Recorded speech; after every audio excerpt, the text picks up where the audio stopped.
ناظرین، روس اور مغربی ممالک کے درمیان یوکرین کے معاملے پر کشیدگی میں مسلسل اضافہ ہو رہا ہے اور نیٹو نے مشرقی یورپ میں اپنی افواج اور بحری بیڑوں کی تعداد بڑھانے کا اعلان کر دیا ہے۔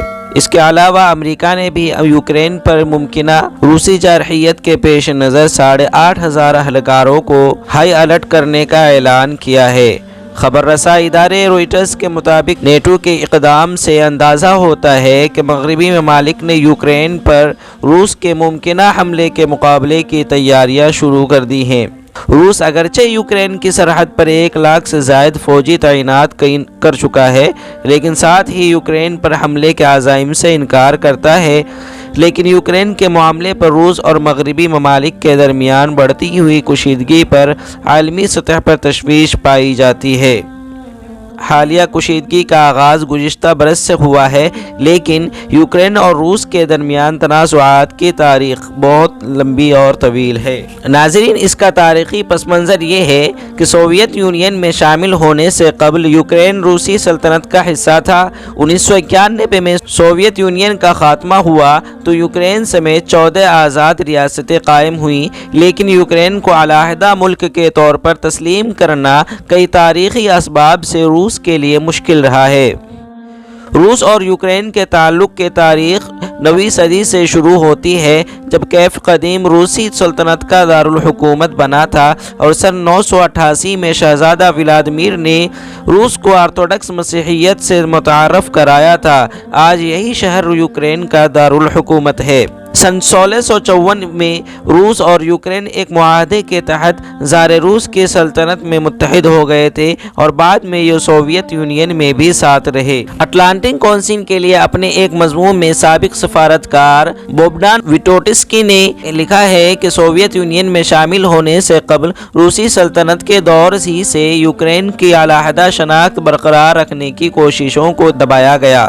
اس کے لیے یوکرین کی زبان پر بھی کڑی پابندیاں عائد کی گئی۔ ان کے مطابق 1917 کے انقلاب کے بعد بلشویک فوجوں نے یوکرین پر حملے جاری رکھے اور یوکرین کے علیحدہ ملک بننے والی کسی آواز کو سر نہیں اٹھانے دیا۔ ویٹوٹسکی کے بقول یوکرین کی علیحدہ حیثیت کو تسلیم نہ کرنا وہ واحد نقطہ تھا جس پر روس میں انقلاب لانے والے اور ان کی مخالف روسی فوج دونوں یکساں موقف رکھتے تھے۔ روس میں انقلاب کے بعد 1920 سے 1930 کے دوران سوویت آمر جوزف اسٹالن نے یوکرین کے علیحدہ ریاست بننے کے امکانات ختم کرنے کے لیے وہاں کے دانشوروں اور کسانوں کے خلاف دہشت گردی کی منظم کارروائیوں کا آغاز کر دیا تھا۔ سوویت دور کے آخری برسوں تک یوکرین کے علیحدہ حیثیت کے حامیوں کے خلاف سخت پالیسیاں نافذ رہیں۔ اس تاریخی پس منظر کی وجہ سے آزادی کے بعد یوکرین نے مغربی ممالک سے اپنے روابط بڑھانا شروع کیے۔ نیٹو نے بھی مشرقی یورپ میں اپنا دائرہ اثر بڑھانے کے لیے کئی ممالک کو دفاعی اتحاد کا حصہ بنانا شروع کیا۔ دوسرے عالمی جنگ کے بعد سوویت یونین ایک بالادست قوت کے طور پر ابھری تھی، اسی لیے سرد جنگ ختم ہونے کے بعد سوویت یونین کا حصہ رہنے والے یورپی ممالک نے روس کے اثر سے نکلنے کے لیے نیٹو کا رخ کرنا شروع کیا۔ یوکرین بھی ان ممالک میں شامل تھا، لیکن سوویت یونین میں شامل دیگر ممالک کے مقابلے میں یوکرین کی نیٹو میں شمولیت روس کے لیے ایک حساس معاملہ رہا۔ اور دوسری طرف یوکرین کی داخلی سیاست یہ ہے کہ یوکرین ایک کمزور معیشت ہے اور اس کی سیاست میں روس کے حامی اور مغربی ممالک سے تعلقات بہتر بنانے کی حمایت کرنے والے گروہوں میں کشمکش جاری رہتی ہے۔ کچھ گروہ ایسے ہیں جو روس کی طرف جھکاؤ رکھتے ہیں اور کچھ گروہ ایسے ہیں جو مغربی ممالک کی طرف جھکاؤ رکھتے ہیں۔ ناظرین، اب جانتے ہیں کہ حال ہی میں روس کے اقدامات کیا ہوئے۔ گزشتہ ماہ امریکہ کے انٹیلیجنس حکام کو معلوم ہوا کہ روس یوکرین کی سرحد پر 1,75,000 سے زائد اہلکار تعینات کرنے کی منصوبہ بندی کر رہا ہے۔ ان میں سے نصف سے زائد پہلے ہی سے یوکرین کی سرحد مختلف مقامات میں ممکنہ حملے کی تیاریوں کے لیے موجود ہیں۔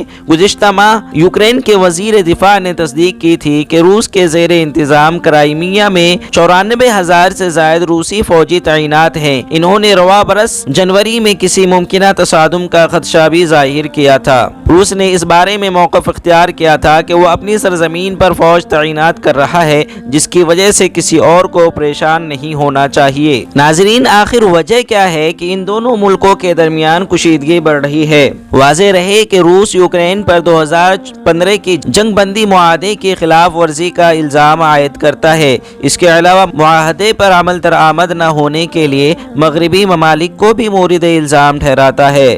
اس معاہدے کو روس کی کامیابی قرار دیا جاتا تھا کیونکہ اس کے ذریعے یوکرین کو باغیوں کے زیر اثر علاقوں کو زیادہ سے زیادہ خود مختاری دینے کا پابند کیا گیا تھا۔ اس معاہدے میں یوکرین نے علیحدگی پسندوں کے لیے عام معافی کی پیشکش بھی کی تھی۔ یوکرین بھی روس پر جنگ بندی کے معاہدے کی خلاف ورزی کا الزام عائد کرتا ہے۔ روس کی تردید کے باوجود یوکرین کا اصرار ہے کہ اس کے مشرقی خطے میں روسی فوج موجود ہیں۔ یوکرین کو ہتھیار فراہم کرنے اور اس کے ساتھ جنگی مشقیں کرنے پر روس امریکہ اور نیٹو کو شدید تنقید کا نشانہ بناتا ہے۔ روس کا الزام ہے کہ امریکہ اور نیٹو یوکرین کو باغیوں سے وہ علاقے واپس لینے کے لیے طاقت کے استعمال پر اکسا رہے ہیں جن کا کنٹرول انہوں نے 2014 میں حاصل کیا تھا۔ تو آخر پوٹن چاہتے کیا ہے؟